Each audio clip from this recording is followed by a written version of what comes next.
Mesdames, Messieurs, bonjour. Voici les titres de l'actualité. Les maladies tropicales négligées ne le seront plus au Burkina. Le pays se dote d'un plan stratégique qui couvre la période 2016-2020 et qui devrait permettre de les éradiquer totalement.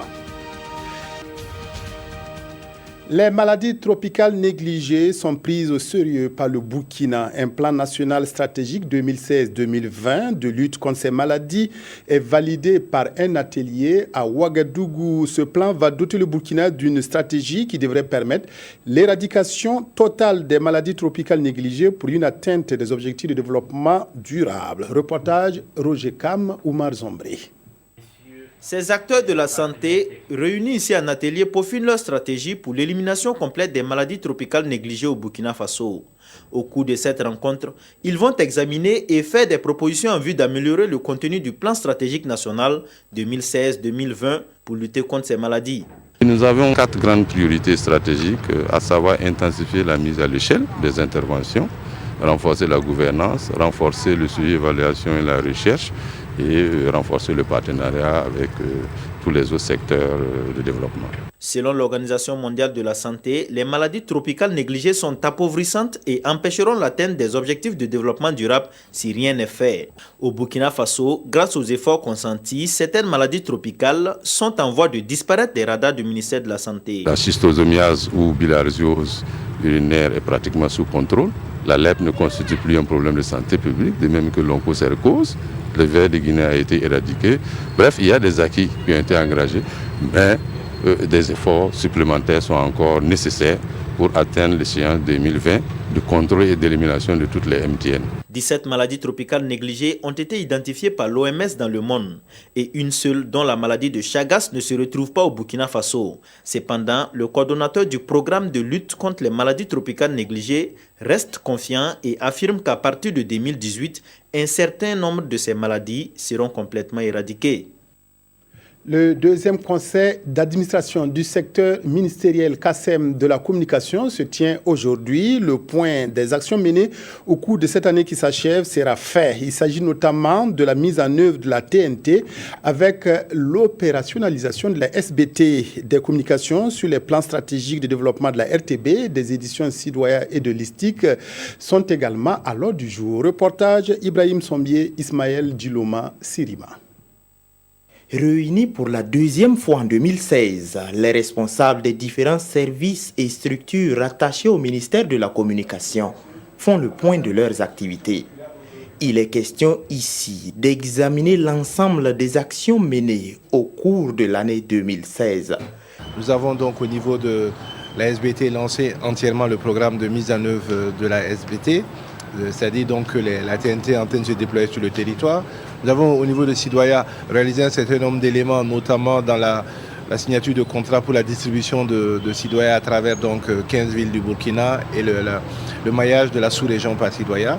Au niveau de la télévision nationale, nous sommes arrivés quand même à ce que la numérisation intégrale soit achevée pour pouvoir basculer vers la TNT. Les plans stratégiques de développement de la RTB et des éditions Sidoya sont présentés à ce conseil d'administration du ministère de la Communication. Et ce que je voudrais relever, c'est que nous avons des directions ou des EPE qui devraient un peu travailler plus en synergie. Et nous avons loupé un certain nombre de coachs parce que nous avons plus passé notre temps à nous bagarrer sur des questions de conditions de travail que de vision prospective du ministère. À cette rencontre, l'examen du programme d'activité de l'année 2017 est également à l'ordre du jour, avec une mention pour le budget programme. La 20e session ordinaire du Conseil supérieur de la communication CSC se tient depuis ce matin. Elle fera le bilan des activités menées l'année qui s'écoule. L'organe de régulation compte renforcer ses capacités pour faire face aux défis médiatiques actuels en se dotant d'un plan stratégique. Les précisions d'Issaka Ouedraogo et de Zoubaviel Dabiré. 2016 est une année jalonnée de défis pour le Conseil supérieur de la communication. Entre autres activités, l'institution a encadré la couverture médiatique des élections municipales et renforcé les capacités de plusieurs médias de la place. Et ce matin, le Collège des conseillers dresse ici le bilan de ces activités. toutes les activités que le Conseil supérieur de la communication a prévues dans son programme. Toutes ces activités-là ont été réalisées avec un taux de réalisation très satisfaisant. En ce qui concerne aussi ce qu'on appelle la régulation, c'est-à-dire les actions de tous les jours, là aussi nous sommes très satisfaits. Et nous avons eu, vous savez, la régulation, c'est de la veille permanente. C'est de la veille permanente et c'est de l'interpellation aussi.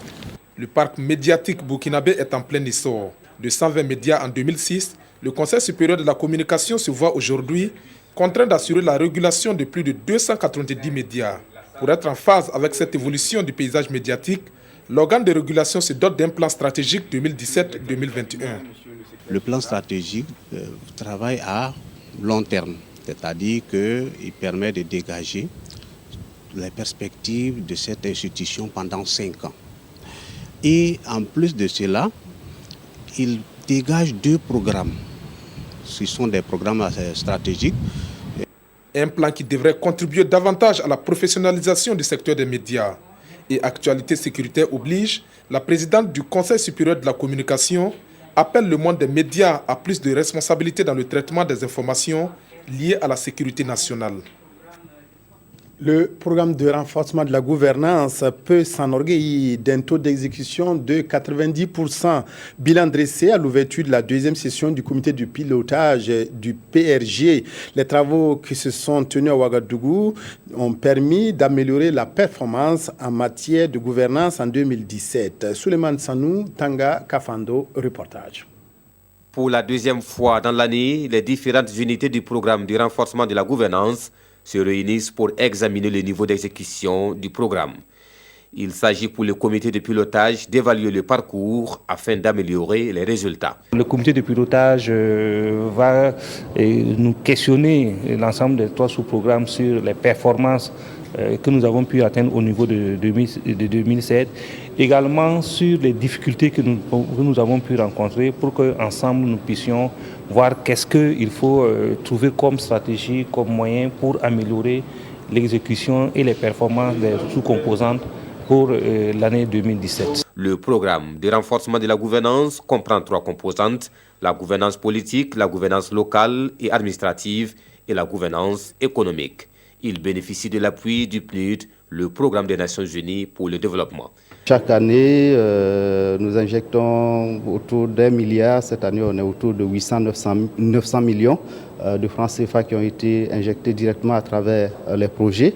Mais c'est aussi un appui technique qui est apporté à travers l'expertise nationale qui est mise à la disposition des différentes administrations, mais aussi de l'expertise externe qui est mise également à la disposition des différentes administrations. Lancé en 2011, le programme vise entre autres à renforcer la vitalité des institutions, le dynamisme de la société civile, la veille citoyenne et l'amélioration de la qualité des outils de pilotage du développement.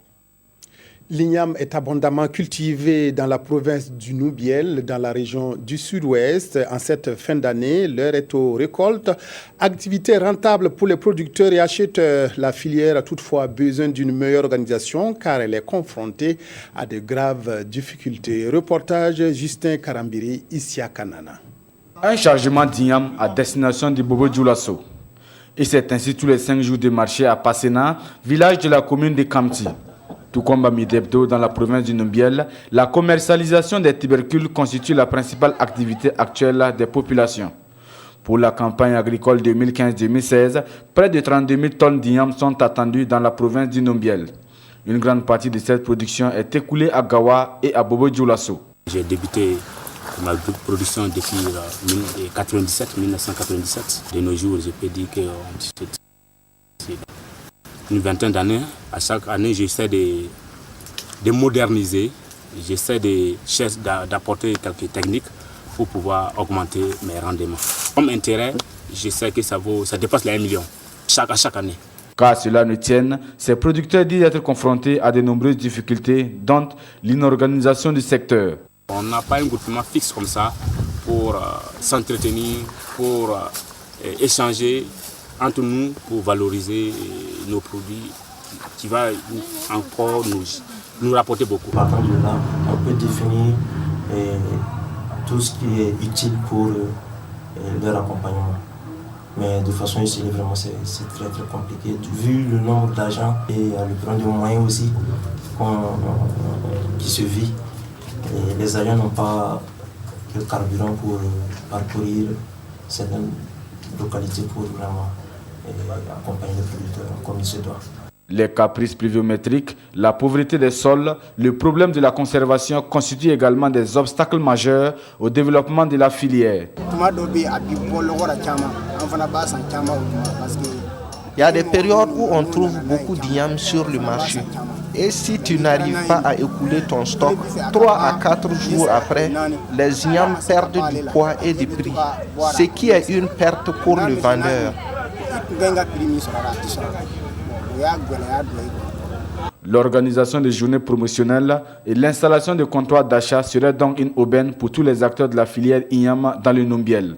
Toute chose qui pourrait contribuer à booster l'économie de la province et partant de toute la région du Sud-Ouest. Ouverture à Ouagadougou d'une rencontre sur l'éducation parentale. Les acteurs de la petite enfance ont une occasion d'avoir un même niveau de compréhension du programme national d'éducation parentale. Ce programme a été adopté en octobre 2015 pour promouvoir l'éducation des enfants de 0 à 8 ans. Les précisions de Salif Belem et de Mounir Kéré. Le développement de la petite enfance est un enjeu pour la qualité de l'éducation au Burkina. Pour atteindre les résultats escomptés, un programme d'éducation parentale est adopté en 2015. Et cette rencontre vise à harmoniser la compréhension des acteurs sur ce programme consacré à l'éducation des enfants dont l'âge est compris entre 0 et 8 ans. Nous voulons, à travers l'atelier, amener tous les acteurs à avoir une seule démarche unifiée pour l'éducation des enfants qui concerne donc des connaissances sur l'enfant, des questions de santé, la prise en charge alimentaire également et nutritionnelle de l'enfant, et la protection de l'enfant, l'environnement, l'hygiène, toutes ces questions qui permettent donc le plein développement de l'enfance. La promotion de la petite enfance est une priorité pour le ministère en charge de la famille et dans son combat pour l'épanouissement des tout-petits, le ministère peut compter sur le soutien de l'UNICEF. Le développement intégré de petite enfance, c'est un des piliers de notre coopération, programme de coopération avec le Burkina Faso. Nous accompagnons techniquement et financièrement au ministère des Femmes, Solidarité nationale et Famille pour cet atelier et aussi nous travaillons ensemble avec MENA. La mise en œuvre du programme d'éducation parentale rencontre des difficultés tant dans la coordination que dans la capitalisation des activités, a souligné la secrétaire d'État. Et ces acteurs du domaine de la petite enfance vont redéfinir leur rôle pour une meilleure exécution du programme national d'éducation parentale. À la protection et au développement. Lancement hier de la semaine de la famille musulmane. C'est une activité du Centre d'études, de recherche et formation islamique CERFI. 7 jours de réflexion et de sensibilisation sur le rôle et la place de la famille en proie quelquefois à des difficultés comme l'incivisme. Nongoba Kouda, Abdul Rasmane Zongo. La famille musulmane, réalité, exigence et perspective, c'est le thème inaugural de la réflexion entre ses participants. Le CERFI, Centre d'études, de recherche et de formation islamique, initiateur de la Semaine de la famille, entend fixer l'attention sur certains problèmes tels l'incivisme par exemple, qui crée un déséquilibre dans le foyer, voire dans la société. Il s'agit concrètement de contribuer à redonner à la famille, socle de base sociale, première entité où l'éducation ne doit pas faillir selon les organisateurs, la place qui lui revient. Vu ce qui se passe, ce qu'on voit, ce qu'on entend, l'incivisme est en train de prendre de l'ampleur. Donc il faut tout faire pour éradiquer, pas par menace, mais par sensibilisation. Nous pensons que l'une des institutions qui est responsable de cette situation-là, en réalité c'est la famille. Ce ne sont pas forcément ces enfants que nous voyons dans la rue avec des comportements très peu recommandables, mais la responsabilité à quelque part revient à ce minimum-là qui doit être assuré au niveau de nos familles respectives. Conférences de presse et panels font donc office de sensibilisation et d'interpellation au cours de la semaine, qui sera également ponctuée par l'organisation d'un dîner gala et une remise de dons aux pensionnaires de la MACO. Les parutions de ce mardi font écho du nouveau vaccin contre le paludisme mis au point au Burkina. Les journaux reviennent également sur la conférence de presse du groupe parlementaire CDP. Enfin, la situation à RDC intéresse mes confrères. La revue de presse est signée Vincent Tiendrebeogo. Contre le paludisme, on est tout près de la seringue, s'exclame l'observateur Palga à propos du nouveau vaccin prêt à être administré. Une des plus grandes trouvailles de l'histoire de la recherche du Burkina et de toute l'humanité, affirme le journal, qui précise que les enfants âgés de 6 semaines à 17 mois en seront les bénéficiaires. L'Obs ajoute qu'au Burkina, les études ont été conduites dans une unité de recherche basée à Nanoro. Avec des résultats positifs, une autorisation de l'Organisation mondiale de la santé reste à obtenir pour l'usage de ce vaccin en 2018. Citoya, pour sa part, relève quelques recommandations de l'OMS qui veut que ce vaccin soit en association avec toutes les interventions actuelles contre le paludisme.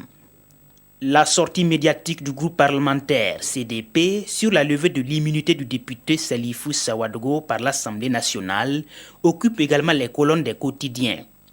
On pouvait attendre qu'il soit condamné, s'insurge le président du groupe, rapporté par Notre Temps. Et selon l'observateur Palga, les députés du CDP dénoncent une chasse aux sorcières menée depuis l'hémicycle.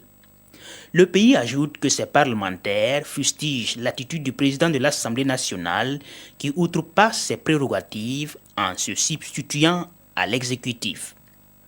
Tension politique en RDC. L'Église catholique propose une courte transition avec Kabila en tête, selon l'observateur Palga, et ce dernier frappé d'interdiction de penser à un 3e mandat. Mais l'intéressé entendra-t-il l'évangile de la conférence épiscopale, s'interroge le journal. En tous les cas, il gagnerait à méditer ce message, écrit le pays.